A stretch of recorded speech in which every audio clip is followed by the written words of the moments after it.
Welcome to San Diego Market Movers. I'm your host, Valley, and we're back with John Lieber. Welcome. Valley, thank you. So tell me, John, I know that there's a lot of talk around ADUs. Does it really pencil out for people, the numbers wise? Is it worth it? Um, I've put a lot of thought into this because I'm dealing with it personally right now too. And so it still does. It still makes sense when you think about, okay, what's the lowest priced property I can buy in San Diego that's a halfway decent area? Probably, I don't know, a $450 to $500,000 condo, maybe for like a 2-bedroom, 1-bath, something like that. So when you think about an ADU as its own structure on a property that's probably going to be larger, could be a 3-bedroom, 2-bath. It's probably a nicer property to live in than the little condo. Right. And so, yeah, the cost is still less. But what I found is there's a lot of hidden costs, and there's just a lot of stuff to be aware of.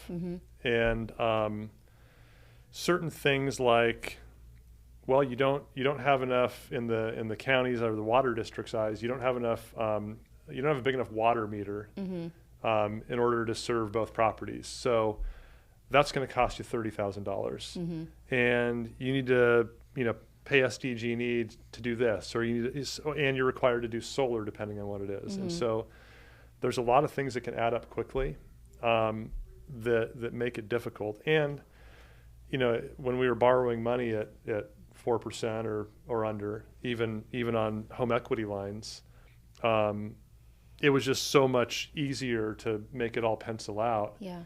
And now that rents have slowed a little bit too, the cost to borrow is still high. So typically if you're building an AD, you're probably borrowing at anywhere between 7.5% to 10% on that. So there's a lot of factors, and I think just going and trying to know as much as possible about what it's going to cost, because you certainly don't want to be caught with a bill that could be 50 to 100% more than you thought Just going halt in. your project, Yeah. So pencil it out, know your numbers ahead of time, prepare for the unplanned surprises. Yeah. Have some, little reserve set aside just in case, and understand that maybe it's not now, maybe it's future, but always owning your home so that you have that ADU potential down the line. Makes sense. Yes, absolutely. All right, John, thank you for sharing. Thank you. Thanks, guys.